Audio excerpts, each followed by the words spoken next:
Last year I returned to the South Essex area where I formerly lived and visited possibly one of my favourite English heritage sites. In fact, I've been visiting it for so long and so frequently, I actually own 4 different guidebooks. It used to be Ministry of Public Buildings and Works, it's now English Heritage. The fort started with Henry VIII in the middle 16th century and continued in use really until the 1960s. In fact, on 1960s Ordnance Survey maps it wasn't listed, it was still secret. Now, looking at the current guidebook, English Heritage, you can see it is supposed to be a regular 5-pointed star of the Star Fort Vauban style defences. We have a redan directly in front of us where the English Heritage logo is. Then you cross the first moat onto the covered way, which is where the second moat starts. And in the middle of the second moat there is a ravelin, which is a fortified island with an open back so it can be fired into. And then you have the main fortress above. Now this should be a regular 5-pointed star. So it should be a 5-pointed star, and you can see my yellow circle there indicates where it's missing. When I visited the 1960s you could still see the pilings that have been put in, they were in the foreshore, but no 5th bastion. Story is that Charles II, King Charles II, who built the fortress, was so cash strapped that the bricks from here were stolen and were actually used to make the Greenwich Royal Observatory. He couldn't afford to have both projects going on at once, so one was robbed to pay for the other. So that's why the 5th bastion is not there. The fort was built in the wake of the disastrous Dutch raid on the Medway in the middle 1660s, and construction started in 1670, ironically managed by a Dutchman, Sir Bernard de Gaume. The idea was to cross-fire the Thames at this point with another fortress on the other side at Gravesend, which is also still there. And the real teeth of the fort are indicated where I've put that little purple circle. That is the one remaining gun line. There was a line of 42 pounders placed there to crossfire with the Gravesend battery, and the idea being that any Dutch or other nation coming upriver will come under fire from both sides. So that's where the real teeth of the fort were, but during the Victorian and later period the guns were actually moved up into the fort itself, and part of the original 17th century defences were destroyed or obscured. This English Heritage map should give you a general idea. This is orientated the other way from the photograph. River Thames is to the south. You can see the east and west gun lines. One end of the gun line was secured by a large redoubt, and you can also see that on the left hand side there the World's End pub, which is it was originally on the site of the fort. It had to be relocated and moved there so the fort could be built. So you've got 2 moats, the redan at the top, ravelin in the middle of the inner moat, and the space between the 2 moats contains the glacis or glacis and a covered way which allowed troops to move around from one point to the other and bring attackers under fire. This second English Heritage map gives you a more detailed look at the phases of construction on the bricks and mortar side of the fort. The orange obviously is the original 1670-1685 structure built by Sir Bernard de Gaume, the Dutchman. The orange buildings at the top there are in fact the 2 magazine buildings built in the early 18th century, and then the green showing along the southern sides of the fort are the work carried out in the 1860s and 1870s to earth up the old brick structure because it was no longer capable of taking sustained naval gunfire. That work was carried out by Charles Gordon, who was later General Gordon of Khartoum fame. He was a skilled royal engineer. He was based at Gravesend, and during his phase a lot of work was carried out, but you'll see a reference there to site of blockhouse. By the way, feel free to freeze this map for a minute. The site of the blockhouse is where the original Henry VIII structure was. Henry VIII had built a sort of a D-shaped, a D-plan blockhouse here in the period when he was at war with most of Europe, and there was a similar one again at Gravesend. Now, the Tilbury Henry VIII blockhouse is now missing, but believe it or not, the Gravesend one, foundations still exist. I have seen them. They're close to the foreshore at Gravesend, and they are visible and have been conserved. So Charles Gordon effectively destroyed the Henry VIII blockhouse and reinforced the green areas, and those were to put in 9-inch rifled muzzle loaders, and we'll get an illustration of one of those in a minute. During World War I and World War II, considerable work was carried out. Eventually, a pair of 6-inch guns were put in the East Bastion, and along the, what it says, the QF emplacements were a load of quick firers for engaging light craft. These have been variously rearmed since, and there are some pieces put in place by English Heritage to give an idea how it worked. This is a late 18th century engraving of the fort. As you can see in the centre with that big Union flag hanging over it, that is, as far as I know, the only illustration we have of the Henry VIII structure. It's believed to have been two, probably 3 stories high, a D-shaped curve facing the river. Might have resembled something similar to Deal Castle or Camber Castle in the south coast, and that was there when Queen Elizabeth I came here and addressed the troops during the Armada scare of 1588, and that was supported by a few earthworks behind it. Well, all this was swept away when the Dutchman Sir Bernard de Gaume redeveloped in the 1670s, but the Henry VIII Tower survived until it was demolished by the Victorians. So the foundations of a similar one still survive at Gravesend. These days, visitors arrive at the waterside and are confronted by this rather handsome, gaudy, Baroque gateway. The niche in the middle is believed to have been intended to have a statue of King Charles II in it. And there is some speculation that a statue of Charles II of roughly the same height, which is currently in Soho Square in London, may have been in fact intended to be put up there. But of course, by the time construction ended, Charles was long since dead, and it was now William and Mary, or even Queen Anne. So he never got put in place. Just through that archway there is an area where an episode of the Sharp's rifle series was filmed as part of Tilbury was used as a backdrop for filming. So this faces the river, and we're going to give you a view now of what's on the riverside. The river at this point is getting on for about half a mile wide, and it faces from Tilbury, where I'm standing, over towards Gravesend. As you can still see, it's still very busy with merchant traffic. If you pan past the buildings to over there, and if we start to pan in, you will in fact see the other fort.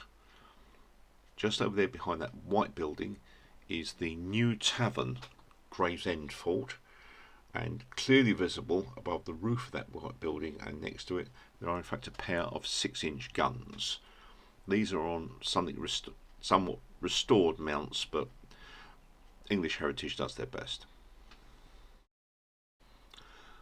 So, looking behind where I was just filming from, I'm now standing roughly where the missing 5th bastion, the one that was never built, should have been. You can see a light quick-firing gun up on the Victorian earth bank where those people are. There is the original 17th century wall and the 17th century Watergate. The grey rock sticking out of the bank there, I will draw your attention to, Tilbury Fort was used as a POW camp for the transportation of Scottish prisoners after the Battle of Culloden in 1746, and that rock there is a piece of Scottish rock and is their memorial. Now inside the fort, we're looking towards the back of where the 17th century defences are, but heavily covered by Victorian World War I and World War II earth and concrete. The foundations in front of me are a barrack block which was destroyed by bombing in World War II, and those are the two great magazine buildings. Looking behind just where we were standing, we have a view to the west of the inner moat, which as you can see is quite broad. The land between the inner moat and the barely visible outer moat contains the covered way, which is the remains of a 17th, 18th century ditch effect, and out there you can see the housing estates of Tilbury. Facing north on the original 17th century wall, an 18th century gun had been put in place in one of the embrasures, but this was also defended in World War II, and we have of course the unmistakable shape of a blacker bombard stud. Blacker bombard was a home guard weapon produced in 1940, and we'll discuss that at length in a minute because there is actually one emplaced here. Sometimes also called a spigot mortar, these shiny, and they are stainless steel studs, tend to pop up all over Britain still as positions where a blacker bombard spigot mortar weapon would have been emplaced and fired in World War II. What is a blacker bombard? We're about to show you. When Britain was under threat of invasion in 1940, we had to extemporise a number of weapons. This is one of them. Sometimes referred to as a spigot mortar. It's also more affectionately known as a blacker bombard. It was a method of throwing a quite substantial bomb about 400, maybe 450 yards. It's significant that one of the 6-inch weapon pits from World War I was reused in 1940 for this. You can see it had very rudimentary sights. There's a centre sight for bang on and two sights at either side for allowing for drift if you want to engage a moving tank, for example. But the key to the design is down the muzzle. Now you can see there's actually the end of a steel bar or round rod. The bomb is inserted over that and actually is fired off the rod. This is called a spigot mortar. That is the spigot. And the same thing was used for the Piat projector infantry anti-tank, the 230mm petard bomb thrower on the Churchill, and of course the Hedgehog anti-submarine weapon. They're all the same principle, spigot mortars. Having jumped ahead a bit to the other side of the fort, we're now back on the north side. This is one of the two Dutch style swing bridges, lifting bridges that were fitted by English Heritage in the 1970s, but unfortunately they found, pretty much as everybody else has found, that the marshy conditions here make the timber rot very, very quickly. As you can see, the bridge no longer works. But that's the bridge from the middle ground, that's between the two moats, onto the Ravelin, which is this great V-shaped structure which faces out towards any oncoming attacker. Still on the north side, that's the inner moat again. There's the back end of the Ravelin. That's a work that faces the enemy, but there's no back earthwork, so if they get into it they can be cross-fired quite quickly from the embrasures which are visible there. The Victorians carried out extensive work on the side of the fort facing the river. This was to make it capable of carrying these 9-inch rifled muzzleloaders, but also make it capable of withstanding gunfire from modern Victorian naval guns. Some years ago I was lucky enough to visit Gravesend and actually got into the new Tavern Fort, which is now part of a public park over there. They've got a number of interesting artillery pieces. This is a reproduction, but this is an attempt to show what a 9-inch rifled muzzleloader would look like. It's got a big metallic armour plate in front, and there's a sort of sliding carriage which absorbs the recoil, and the idea was to protect the gun crew as much as possible as they crossfired the River Thames with the artillery on the other side of the river. So this is a 9-inch rifle muzzle loader at the Gravesend fort. Beneath the Victorian gun lines were a series of magazines and powder stores entered through slots such as those that you can see in that bank. That leads through to a very interesting chamber where anyone working in the magazines had to change clothing. Clothes were hung up on those knobs there. No boots with hobnails on were allowed to be worn. You had to change into some felt carpet slippers called list slippers, and then you were let past that barrier and allowed to actually go down into the magazine itself. All this was to prevent striking sparks. Now, this chamber tunnel leads through to all the other magazines, and there was no lighting. This has got modern electric lighting put in by English Heritage. This was not lit. The only lighting available came from this big lamp behind me. There it is. Now, as you can see, it's a fixed glass pane. It can't be accessed from this side. The heat of the lamp went out through that chimney, and it could be lit from the other side. So maximum consideration put into preventing anything from striking a spark and blowing up this magazine. By way of comparison, this is some of the ammunition handling arrangements on the southern side of the fort facing the Thames. Above us is one of the 6-inch emplacements, and shells will be loaded onto that little tray arrangement there, rolled onto that hoist, pushed up, and then went up on what's called a dredger hoist, chain operated thing, which meant that you could have 2 or 3 projectiles going up at once to reach the gun position above. We now come to the main powder magazines, which are either side of the north gate. You'll see there a bricked up entrance. A new entrance has been put in further along there. This is the perimeter wall around the magazine building. Bricked up entrance to our right, new entrance to the left. Why was it bricked up? Because someone worked out that a shot fired from the river could go straight through the magazine door. Whoops! So, with that design change made, why is the door green? One interpretation of the green door is that it's been covered with copper. Copper, of course, goes green when it verdigris. Why was it covered in copper? They were fearful that if any powder was spilled and someone struck it, say with a hobnail boot or with the edge of a metal spade or metal tool, that a spark would be struck. You can't strike sparks from copper.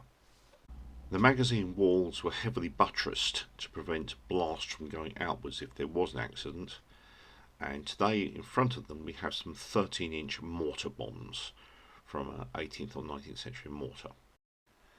Inside the magazine we have displays of cannons, dummy barrels of gunpowder, and also some ammunition handling equipment which was brought from another fort. If you're enjoying this, please subscribe or at least leave us a thumbs up.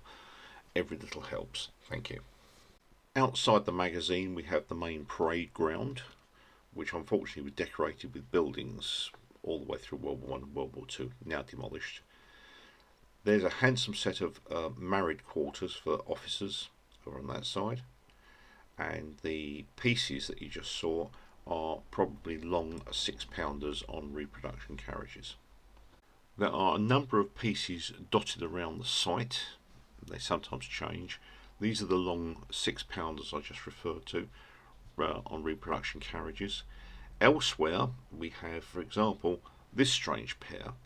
This appears to be a pair of 4-inch, probably on a naval mount. One of the guns is clearly jammed in the recoil position, and I was told they were in fact picked up from scrap value when they cleared out the Shoeburyness range. So they've been used at Shoeburyness for testing and have never been repaired. Facing the river, the World War I and World War II gun positions have been partly rearmed. You saw the Blacker Bombard is in one of the 6-inch positions, This is a late mark. I think it's the same as the one used on the Belfast. Late mark 6-inch gun, been put back onto the 6-inch mount, but the armoured gun shield is in fact repro. You tap it and it's quite hollow. Further along we have mountings for several quick firers, and this gives you an idea of how the ammunition was supplied. You've got ready use containers set back from the gun position. Complete cartridges could be passed up quite quickly to the gun and sustain firing.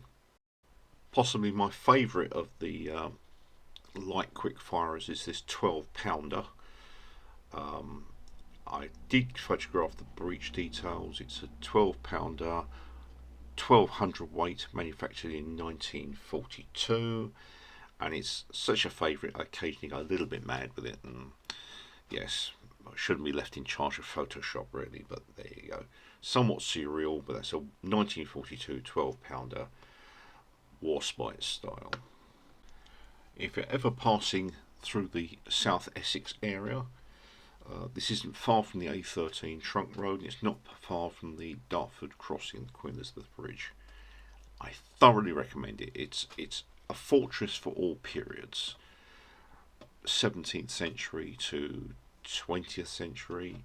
It's got a lot to offer, plenty for the kids to run around with, and a lot to see. So Tilbury Fort, English heritage, South Essex on the River Thames. This has been a Warspite production. If you've enjoyed this, please leave a thumbs up.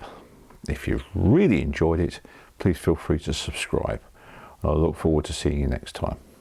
This is Warspite out, and have a very good day.